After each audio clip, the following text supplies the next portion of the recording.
आपको हाथ जोड़ के राम राम। थोड़े सुस्त से हो या दो नारे ला जा तो पल्या। किसान नेता जिंदाबाद, बीजेपी सरकार मुर्दाबाद। तमाम अनशनकारी और आप संघर्ष करने वाले लोग जो लगातार 40 दिन से संघर्ष कर रहे हैं, आप सबको नमन करता हूं।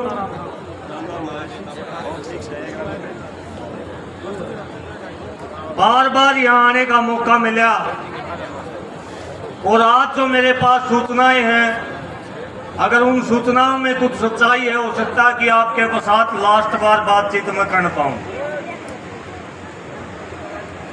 आपको जीत की अग्रिम बधाई मैं आपको देता हूं।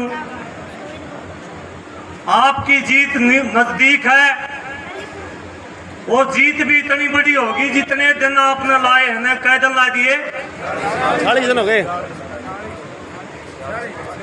अगर सूचनाएं सही पाई तो एक दिन का 1 करोड़ रुपया आपने, एक दिन का 1 करोड़ रुपया आपने जीतने में मिला।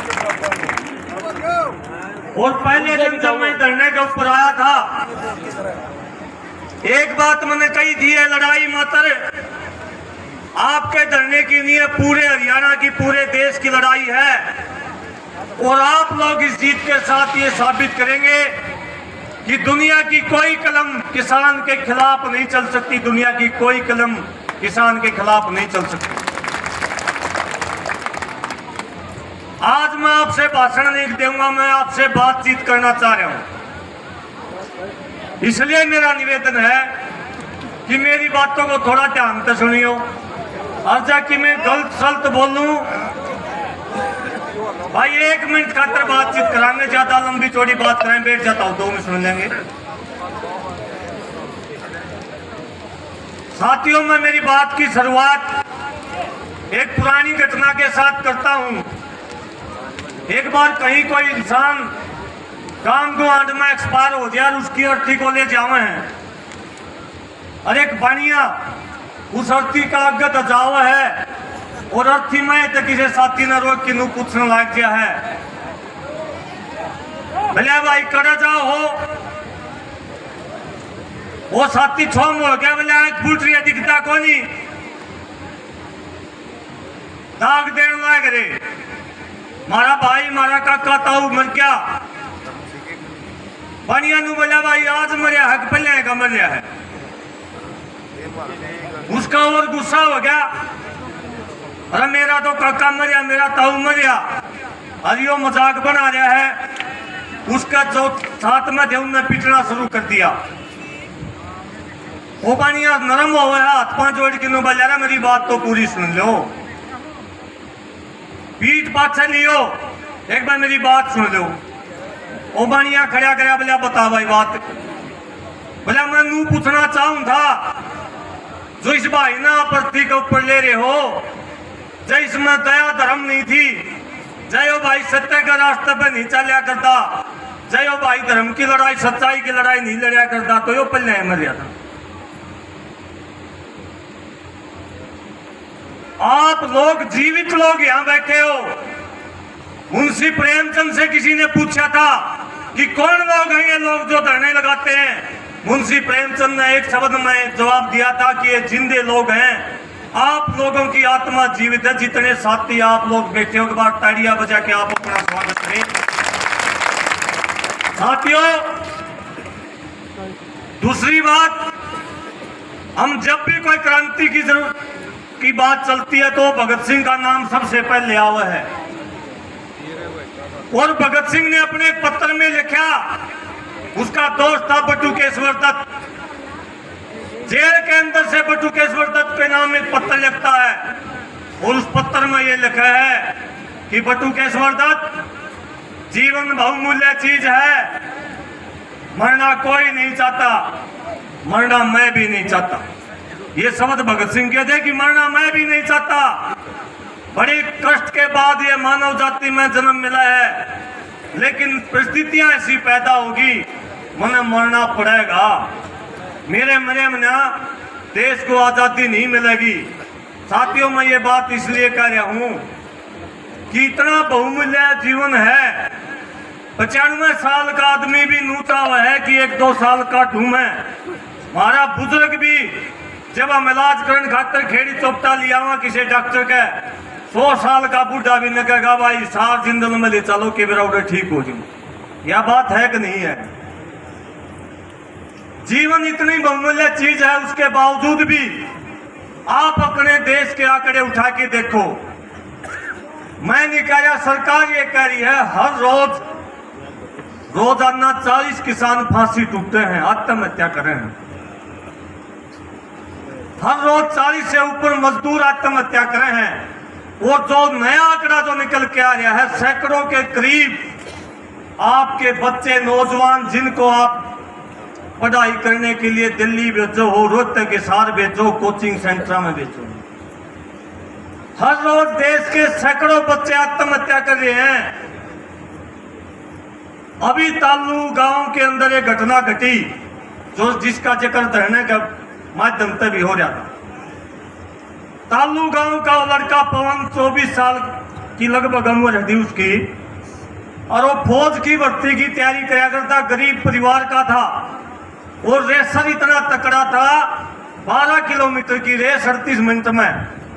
और जब आपका आंदोलन चल रहा था टिकरी बॉर्डर के ऊपर, सबसे ज्यादा वहां लेके थे ना आप, कावड़ लेके गए थे हमारे गांव के भाई। तालू गांव की कावड़ में सबसे ज्यादा दौड़ने वाला भाई पवन था। 3 साल की मेहनत के बाद सरकार ने फौज की भर्ती नहीं काटी।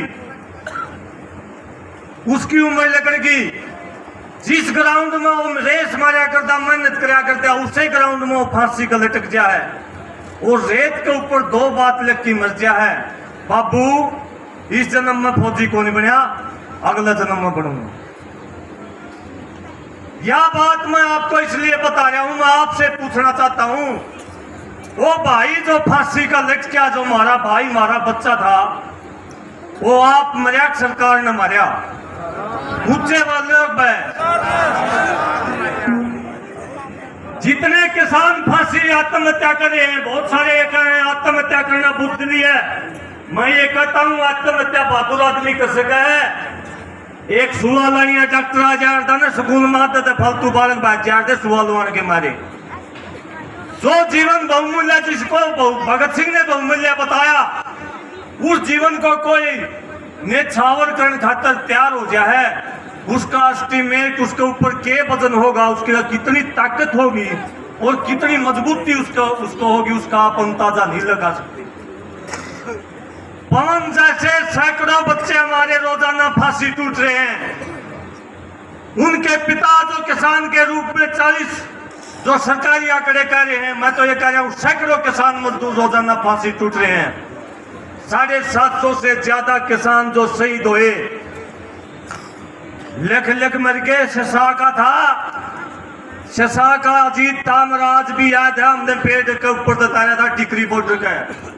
उसके गोद में एक चिट्ठी थी और उसने चिट्ठी में साफ साफ लिख रखा था, मेरी मौत के जिम्मेदार मोदी है, बीजेपी सरकार है और सरकार की गलत नीतियां। साथियों, ये बात मैं आपको इसलिए बता रहा हूं क्योंकि ये मेरा और आपका बातचीत का शायद आखिरी मौका है। ये लड़ाइयां मात्र यहां खत्म नहीं होती, आपके बच्चों का जीवन खतरे में है। आपके बच्चों को मरने के लिए मजबूर किया जा रहा है। एक सरकारी नौकरी इस देश के अंदर नहीं छोटी। खेती करा देख, खेती को घाटा का सौदा बना दिया। मजदूरी नहीं छोटी, फैक्ट्रियों में कोई काम आपको नहीं मिलता। आने वाले समय में हमें एक मजबूत लड़ाई लड़नी पड़ेगी इस देश के अंदर। जो मैं पहले भी कह के गया था, इस देश के अंदर किसी पार्टी का राज नहीं, अंबानी और अडानी का राज है। और वो लोग हत्यारे हैं, वो लोग इंसानों को मारने का काम करते हैं, इंसानों को मार की वह पैड़ी बना के ऊपर चढ़े। और इस देश के राजा का भी इतिहास है। गुजरात के दंगे याद हो गए, 2500 से ज्यादा लोगों को मरवा के यो आदमी प्रधानमंत्री बनया था। किसी का राजनीतिक आदमी का इतिहास उठा के देख लो, किसने गोली नहीं चलवाई। कंडेला में चली, गुलकनी में चली, कदमा में, निसिंग में, कौन सी पार्टी सा है कोई पार्टी सा है कोई सा? सबने गोली मरवाई और सारी पार्टियां तैयारी करी आपके बच्चों को मारने की। आने वाले समय में आपके बच्चों को सीधा मारने का प्लान इन्होंने तैयार कर लिया है। मानसून सत्र के अंदर ये ले रहे हैं बिल, हेल्थ के नाम पर बिल ले रहे हैं, इस मानसून सत्र में पेश करेंगे। उस बिल के अंदर इन्होंने लिख दिया है जिस प्रकार से मुर्गी फार्म में फ्लू आ जाया करता और कोई भी डॉक्टर ये लिख देता इन मुर्गियां ने मार की दाब दो, उसी प्रकार से ये खुली छूट दे रहे हैं। अगर कोई बीमारी आ गई इंसानों में, अगर किसी गांव में किसी के अंदर बीमारी आ गई, ये इस प्रकार का बिल ले रहे हैं कि हम लिख के दे देंगे उस सारे के सारे गांव को मरवा की दाब दो। ये बात शायद आप में अटपटी लगेगी क्योंकि आपकी समझ से थोड़ी बड़ी बात है, लेकिन 2 या 3 महीने के बाद ये बात आपके चर्चा में आएगी और उस दिन मैं उम्मीद करूंगा कि आप लोग दोबारा से अपने घरों से बाहर निकलेंगे और अपने बच्चों को बचाने का काम करेंगे। केवल मात्र फसल की लड़ाई नहीं है जो हम नारा लगाया करते, फसल बचाने की और नस्ल बचाने की लड़ाई, यही नारा था ना हमारा। फसल हम बचा लेंगे, नस्ल भी बचाने की जिम्मेदारी हमारी बढ़ती है। ये लोग ऊपर जो लोग बैठे हैं बहुत ताकतवर लोग हैं। अडानी इंग्लैंड का प्रधानमंत्री आवा है, किससे मिलन जावा है? अडानी से मिलन जावा है। प्रधानमंत्री के पास नहीं जाता, हमारे के पास। पूरे देश की बिजली काट रखी है एक आदमी ने। पूरे देश के 5 स्टेटों की मीटिंग हुई है। ये कह रहे हमने बिजली दे दे और एक अडानी ये कह रहा है मैं 12 रुपये यूनिट तक लेगी 25 रुपये यूनिट तक दूंगा। है ना कितना ताकतवर? वही अडानी, वही बिल गेट्स कोरोना के नाम पर, बीमारी के नाम पर आपके बच्चों को सुए लगाने गामा गामा आ रहे थे। वही लोग आपके गांव के अंदर ताले लगाने वाले थे। आपको याद होगा लॉकडाउन जब हम लट्ठी ले गामा गामा खड़े हो गए थे, गांव की छोरी भी गांव में फेंकना होती तो उसको उल्टा भेजा था ना हमने। याद है क्या? भूल गए? लॉकडाउन लाया था ना सारे ने, सारे ट्रैक्टर में टंकियां में पानी भर की सारे के ढूंढ धो दिए थे। बूढ़े ठहरे आदमी, मैंने तो यहाँ तक देखा है बूढ़िया का भी पानी वहाँ के सैनिटाइजर कराया करते, बूढ़िया ने भी उस फुहारा के लद होया करते। आते तो उन सीढ़ लग मर गए उस टाइम पर। वो खतरनाक दौर आपके सामने आने वाला है। ये बात आपको इसलिए मैं आपके बीच में इसलिए रख रहा हूँ, कुछ जगह बची हैं लड़ने वालों की और उनमें से 12 खाप और पंचग्रामी खाप एक है जो 45 डिग्री सेल्सियस तापमान के ऊपर जो आप लोग लड़ रहे हो, इसका मतलब आप में ताकत बची है। और जो भिखारी होता है, जो मांगने वाला होता है, जिस किस्म की चीजें जहां मिलती हैं उस किस्म की चीज वहीं मांगी जाती हैं। आप बहादुर लोग हो, इसलिए मैं मेरी बात को आपके बीच में रख रहा हूं कि आने वाले समय में भी आपके साथ की जरूरत पड़ेगी।